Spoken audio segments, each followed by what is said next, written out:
சேனலில் பார்க்க போகிற ரெசிபி ஒரு ஈவினிங் ஸ்நாக்ஸ் சிக்கன் இலையப்பம். வாங்க இது எப்படி செய்யலான்னு பார்ப்போம்.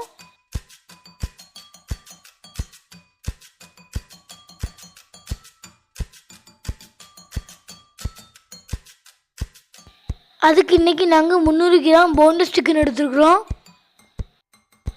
உப்பும் மஞ்சத்தூளும் போட்டு நல்லா கழுவி வச்சுருக்கோம்.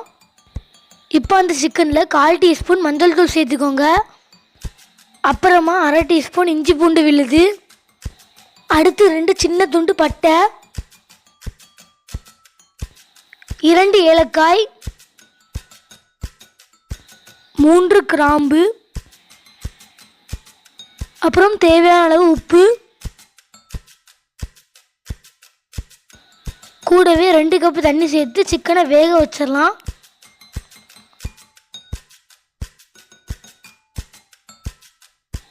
ஒரு 10 மினிட்ஸ் வேக வச்சா போதும். இப்போ நம்ம சிக்கன் நல்லா வெந்தாச்சு, ஸ்டவ் ஆஃப் பண்ணிக்கலாம். இப்போ நம்ம சிக்கன் தண்ணீரை வடிகட்டி எடுத்துக்குவோம். ஏன்னா இந்த தண்ணீரை வச்சு தான் நம்ம இலையப்பத்துக்கு மாவு கிண்ட போகிறோம். இன்றைக்கி நாங்கள் வறுத்த 1.5 கப் பச்சரிசி மாவு எடுத்துருக்குறோம். இது நம்ம இடியப்பத்துக்கு யூஸ் பண்ணக்கூடிய மாவு. இப்போ இந்த மாவோடு 3/4 கப் துருவிய தேங்காய் சேர்த்து மிக்ஸ் பண்ணிக்கோங்க.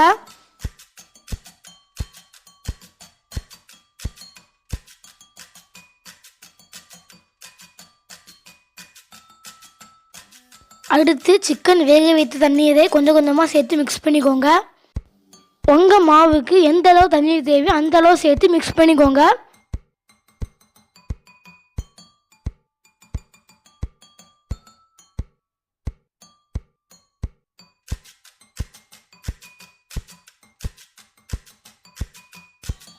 தேவையான அளவு தண்ணீர் ஆட் பண்ணியாச்சு. கொஞ்சம் சூடு ஆறியதும் மாவை கை வச்சு நல்லா பிசைஞ்சுக்கோங்க. ஓகே, நம்மளோட மாவு ரெடி ஆயிடுச்சு. அடுத்து நம்ம சிக்கன் ஃபில்லிங் எப்படி செய்யுதுன்னு பார்ப்போம்.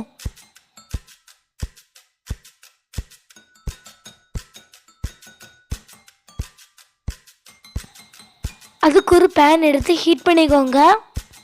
அதில் ஒரு 2 டீஸ்பூன் ஆயில் சேர்த்துக்கோங்க. ஆயில் சூடானதும் 1 டீஸ்பூன் பெருஞ்சீரகம் சேர்த்துக்கோங்க. அது பொரிஞ்சதும் நல்ல பொடியாக நறுக்கிய 2 வெங்காயம் சேர்த்துக்கோங்க. வெங்காயத்தை நல்லா வதக்க வேண்டாம், கண்ணாடி பதம் வர்றது வரை வதக்கினா போதும்.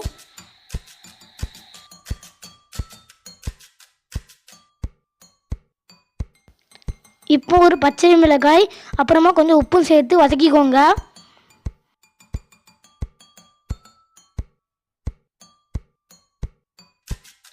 ஓகே, வெங்காயம் வதங்கினது போதும். இப்போ 1 டீஸ்பூன் இஞ்சி பூண்டு விழுது ஆட் பண்ணிக்கலாம். அதோட பச்சை வாசனை போதுற வதக்கிக்கோங்க. அதுக்கு முன்னாடி சிக்கனை நம்ம அரைச்சிட்டு வந்துடலாம். ஒரு மிக்ஸி ஜார் எடுத்துக்கோங்க. நம்ம முதல்ல சேர்த்த பட்டை, ஏலக்காய், கிராம்பு அதை வெளியே எடுத்துருவோம். அது ஒரு ஃப்ளேவருக்குண்டி நம்ம போட்டே தான். இப்போ சிக்கனை மிக்ஸி ஜாரில் சேர்த்துக்கலாம். இதை பல்ஸ் மோடில் போட்டு நல்லா கொரகரப்பாக அரைச்சிக்கோங்க.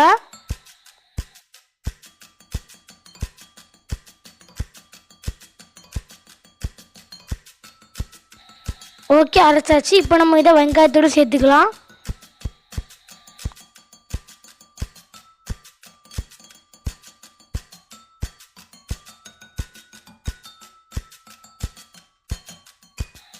ஒரு 2 நிமிஷம் லோ ஃப்ளேமில் வச்சு நல்லா கிளறிக்கோங்க.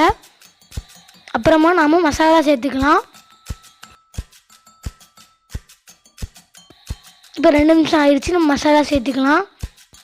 1 டீஸ்பூன் மிளகாய் தூள், உங்களுக்கு தேவையான அளவு போட்டுக்கோங்க. 1/2 டீஸ்பூன் மிளகுத்தூள், 1/4 டீஸ்பூன் கரம் மசாலா தூள். இப்போ மசாலாலாம் சேர்த்தாச்சு. இனி ஒரு 2 நிமிஷம் மசாலாவோட பச்சை மசாலா போதுற லோ ஃப்ளேம்லேயே வச்சு கிண்டிக்கோங்க.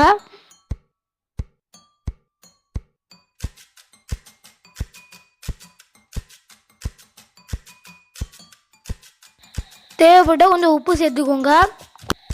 ஓகே, நம்மளோட ஃபில்லிங் ரெடி ஆகிடுச்சு. கொஞ்சமாக மல்லியில் சேர்த்து ஸ்டவ் ஆஃப் பண்ணிக்கலாம்.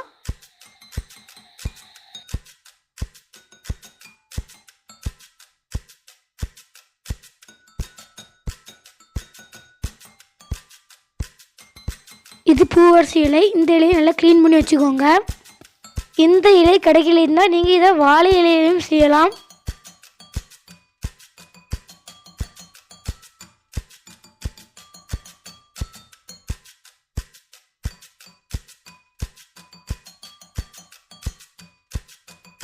இப்போ கொஞ்சமாக மாவு எடுத்து இலையில வச்சு நல்லா மெல்லிசாக விரிச்சிக்கோங்க. கொஞ்சம் தண்ணியை லைட்டாக தொட்டு தொட்டு விரிச்சிக்கோங்க. அப்போ அது உங்களுக்கு கையில் ஒட்டவும் செய்யாது, ரொம்ப மெல்லிசாக விரிக்கிறதுக்கும் ஈஸியாக வரும்.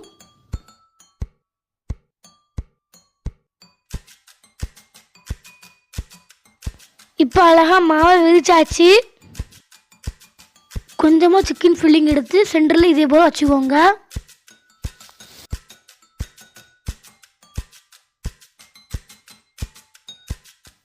இப்படி அழகாக ரெண்டாக மடக்கி ஓரங்களை நல்லா ப்ரெஸ் பண்ணி விட்டுக்கோங்க.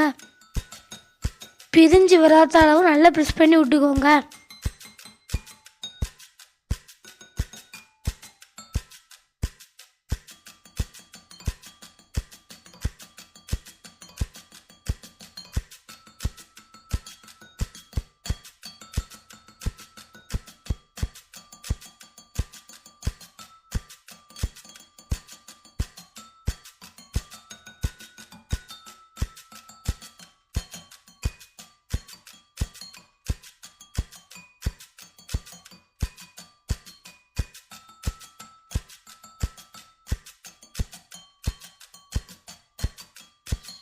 இப்படி எல்லா இலையிலையும் செஞ்சு வச்சுக்கோங்க.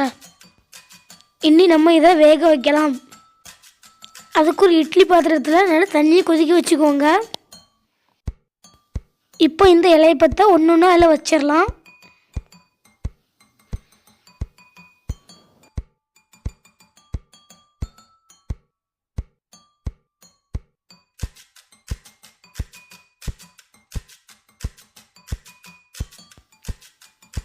இப்போ ஒரு லிட்டு வச்சு க்ளோஸ் பண்ணிட்டு 15 மினிட்ஸ் மீடியம் ஃப்ளேமில் வச்சு குக் பண்ணிக்கோங்க.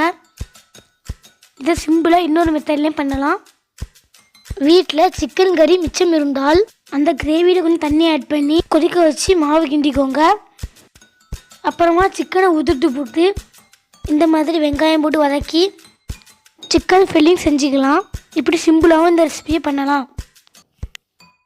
இப்போ ஓப்பன் பண்ணி வெந்துடுச்சான்னு பார்ப்போம். இலையோட கலர் நல்லா சேஞ்ச் ஆகிருக்கு. அந்த இலையை நீங்கள் இலக்கி பார்த்தீங்கன்னா அது மாவில் ஒட்டாமல் பிரிஞ்சிருக்கும். அப்போதான் இலையை இப்போ வெந்துடுச்சுன்னு அர்த்தம். இப்போ நம்ம இது ஒரு பிளேட்டுக்கு ட்ரான்ஸ்ஃபர் பண்ணிக்கலாம்.